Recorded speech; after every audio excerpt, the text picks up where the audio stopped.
Along with the executive order Thursday, Governor DeSantis announced further measures to be proposed in the next legislative session.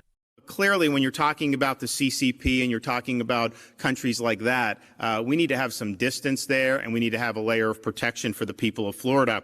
The proposed legislation will address cybersecurity, real estate, and academia.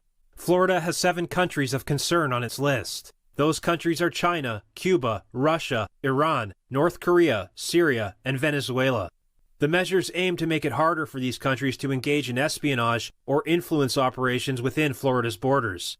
The first measure will prohibit state and local governments from contracting with companies owned, controlled, or based in China and other foreign countries of concern if the contract provides access to Floridians' personal information. So this is things like social security numbers, it's things like your bank account information, and it's things like your medical records. That should not be in the hands of the Chinese Communist Party.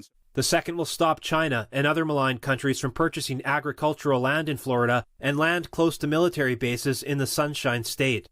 The third action DeSantis announced will forbid Florida universities and their staff from accepting gifts from any individual or entity affiliated with China or other countries hostile to American interests.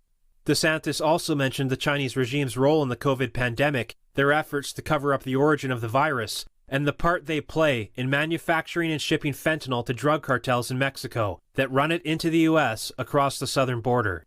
He says he will continue the course to combat CCP influence and stand strong against their ideology.